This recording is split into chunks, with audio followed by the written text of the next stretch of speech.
जय जय रघुवीर समर्थ। शुकाचारिके पूर्ण वैराग्य जाते, वसिष्ठा परिज्ञान योगेश्वराते, नवे वाल्मिका सारिका मान्यसा। नमस्कार माझा सद्गुरु रामदासा, जय जय रघुवीर समर्थ। यूट्यूब चॅनलवरून मी सुरेश तोफखानेवाले सर्व श्रोतांना नमस्कार, विनम्र अभिवादन। मित्रांनो, 6 फरवरी म्हणजे माघ शुद्ध नवमी या दिवशी दासबोध जयंती आहे आणि हा दासबोध जयंतीचा उत्सव शिवतारगडमध्ये मोठ्या प्रमाणात साजरा केला जातो।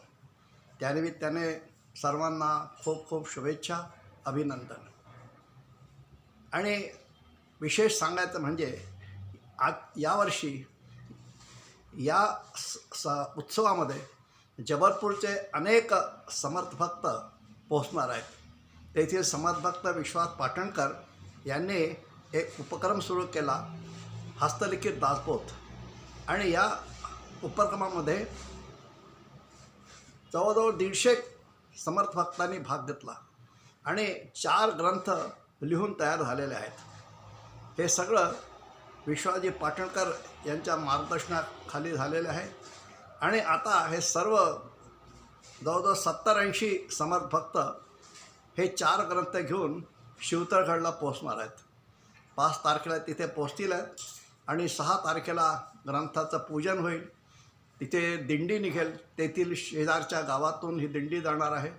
असा अभूतपूर्व सोहळा यावर्षी जयपूरच्या समर्थ भक्तांना पाहायला मिळणार आहे, ते साक्षीदार होणार आहे।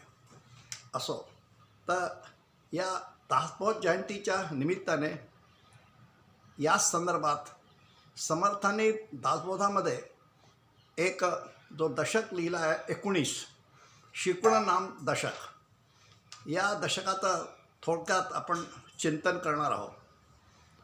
या दशकामध्ये समर्थांनी व्यावहारिक शिकवण दिलेली आहे, म्हणजे हस्ताक्षर कसं असावं, पहिल्या इयत्तेपासनं तर राजकारणापर्यंत असे सर्व याच्यामध्ये जितकी शिकवण येते ते सर्व शिकवण त्यांनी त्याच्यामध्ये सांगितलेले आहेत। समर्थ म्हणतात, ग्रंथांचे अध्ययन करा, पण ते अध्ययन फक्त स्वतः करता करू नये, स्वार्थाच्या पोटी नाही की मला मोक्ष मिळालं म्हणजे झालं असं नाही। ते म्हणतात, समर्थ म्हणतात आहे की ग्रंथाचं वाचन करा, चिंतन करा, स्वतः ते समर्थ ग्रंथ समजून घ्या आणि समजलेलं समाजात लोकांना सांगा, अशा प्रकारे ते म्हणतात आहे। आणि या पूर्ण दशकामध्ये 3 सूत्र त्यांनी सांगितलेले आहेत, काय? लिहिणे, वाचणे आणि प्रबोधन करणे। समर्थांच्या काळामध्ये ग्रंथ जे होते ते हाताने लिहिले जात होते, कारण त्यावेळेस मुद्रण कळा नव्हती। समर्थांनी स्वतः जेव्हा ते टाकळीला 12 वर्ष तपश्चर्येमध्ये होते तेव्हा वाल्मिकी रामायण त्यांनी स्वतः हस्तलिखित केलेलं आहे पूर्ण। आणि समर्थांचे जे शिष्य आहेत त्यांनी लिहिलेले जवळजवळ 4,500 हस्तलिखित ग्रंथ आज धुळ्याच्या वाग्देवता मंदिरमध्ये आपल्याला पाहण्यास मिळतात। असं त्या काळात हस्तलिखित केले जात होते। समर्थ रामदासांनी म्हटलेलं आहे, दिसा माझी ते काहीतरी लिहावे, दिसा माझी ते काहीतरी लिहावे, प्रसंगी अखंडित वाचित जावे, बहुत करावे पाठांतर, कंठी धरावे ग्रंथांतर। अशा प्रकारे ते सांगतात। म्हणजे समर्थांचं शिष्यांना हेच सांगणं होतं की लेखन करा, पाठांतर करा आणि त्याचा प्रचार करा, हे सतत त्यांनी सांगितलेलं आहे। या दशकातला पहिला जो समास आहे, पूर्ण समास हा हस्ताक्षरावरती आहे। समर्थ म्हणतात, अक्षर कसे असावे, तर ते पहिला ग्रंथ तुम्ही जे लिहिता, पहिल्या पानापासून पहिल्या अक्षरापर्यंत पासून ते शेवटल्या अक्षरापर्यंत अक्षर सारखे असावे। अक्षरावरच्या मात्रा, काना, रफार, वेलांट्या या सगळ्यांना वळण असावे, शिस्त असावी, एकसारखे असावे। आणि ग्रंथ असं लिहिलं गेलं पाहिजे की इतरांना तो सहज वाचता आला पाहिजे. आणि यासाठी समर्थ म्हणतात की याचे संस्कार, याचं अध्ययन शाळेपासूनच झालेलं पाहिजे. जेव्हा आपण शाळेत असतो प्रायमरीमध्ये, तेव्हापासून अक्षरांचा संस्कार असायला पाहिजे. म्हणजे मोठ्यापणे अक्षर सुधारण्याचा हे नाही. ते म्हणतात की जेव्हा तुम्ही लिहिता कागदावर, तर कागदाच्या चारही बाजूला जागा सोडा. कारण काय होतं, काळानंतर कागद झिजतो आणि त्याचे जे कोपरे आहेत, किनार आहेत, ते झिजल्यावर त्याचे अक्षरं जातात. म्हणून थोडी जागा सोडली पाहिजे. असं आणखीन अशा प्रकारे तुमचं लेखन झालं पाहिजे की लोकांना वाटलं पाहिजे की आपण हा ग्रंथ वाचावा, पाहायला पाहिजे आणि हे कोणी लेखन केलं त्या व्यक्तीला आपण भेटावं अशी उत्सुकता वाचनाला झाली पाहिजे. म्हणजे ग्रंथ इतके सुंदर लिहिले गेले पाहिजे असं समर्थ सांगतात. त्यांनी तर हे सुद्धा सांगितलं की कागद कसा असावा, शाई कशी असावी. अर्थात हे त्या काळातल्या विचारानुसार आहे. कारण त्या काळात मुद्रण व्यवस्था नव्हती आणि आज मुद्रण कला जी आहे खूप विकसित झालेली आहे. कम्प्युटरचं युग आहे, अनेक प्रकारचे पेन तयार झालेले आहे. एवढे असूनही आज हस्तलेखनाची महत्ता काही कमी झाली नाही. म्हणूनच तर एवढ्या मोठ्या संख्येमध्ये समर्थ भक्तांनी दासबोध हस्तलेखन केलेलं आहे. समर्थ म्हणतात की फक्त ग्रंथ लेखन करायचं नाही आहे. त्यांना कारकून तयार करायचे नव्हते, त्यांना प्रचारक तयार करायचे होते. ते म्हणत होते की ग्रंथ नीट लिहा, वाचा आणि त्याचा प्रचार करा. प्रचार झाले पाहिजे. तुम्हाला जे समजलं आहे ते तुम्ही समाजामध्ये पोहोचवलं पाहिजे. आणि लोकांचे जे शंका, त्यांची समाधान वगैरे शंका जी असतात, ते शंकाचं तुम्ही समाधान केले पाहिजे आणि रीतसर केलं पाहिजे. असं नाही की विस्कळीत काहीतरी सांगून दिलं. समर्थ म्हणतात रीतसर लोकांचं समाधान केलं पाहिजे.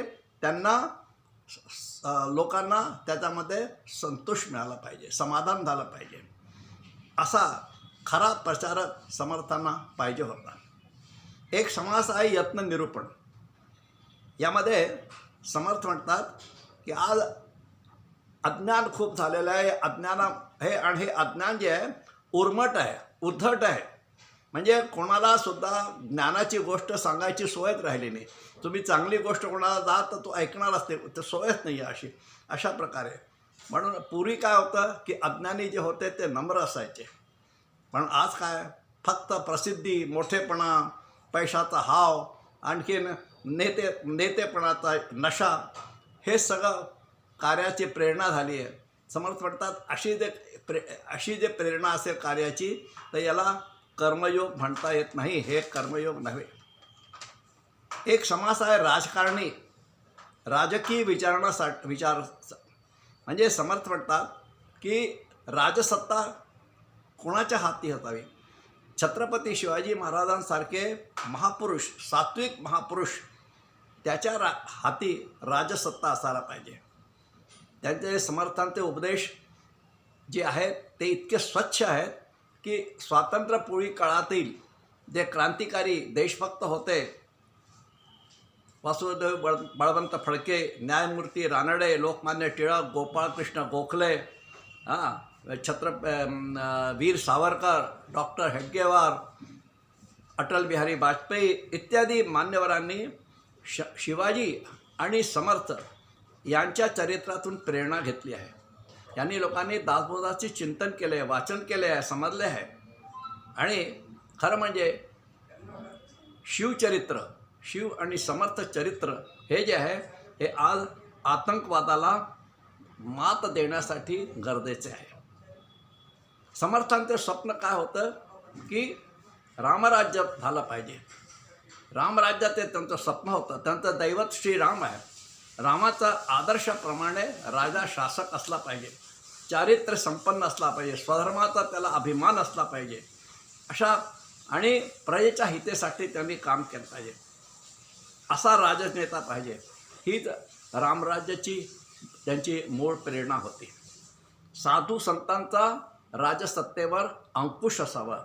समर्थ म्हणतात शिक्षण संस्था आणि न्याय संस्था या राजकारणातून अलिप्त राहाव्या, स्वतंत्र असाव्या. शेवटी समर्थांचा एक समास आहे, त्याच्यामध्ये विवेक लक्षण समास.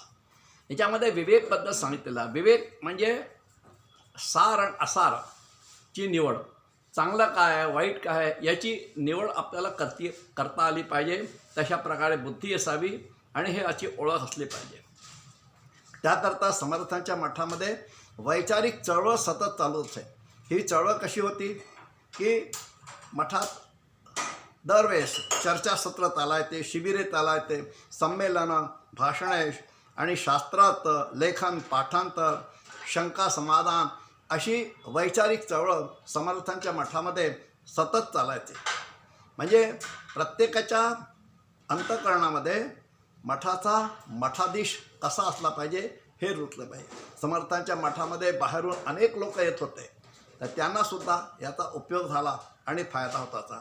असा हा शिकवण नाम दशक जो आहे, ज्यामध्ये समर्थांनी व्यावहारिक शिक्षण सांगितले आहे. ते म्हणतात, समर्थ म्हणतात, हे जग भगवंताचे स्वरूप आहे, म्हणून समाज सुसंघटित करणे हेच भगवंताचे पूजन आहे आणि हेच आपण केलं पाहिजे. अशा प्रकारे दासबोध जयंतीच्या निमित्ताने आज आपण शिकवण नाम दशक समर्थांनी जो लिहिलेला आहे त्याचं थोडक्यात चिंतन केलं. आपणास आवडल्यास कृपया कमेंट्स करा, शेअर करा आणि माझ्या चॅनलला अधिकाधिक सबस्क्राईब करा. धन्यवाद. जय जय रघुवीर समर्थ.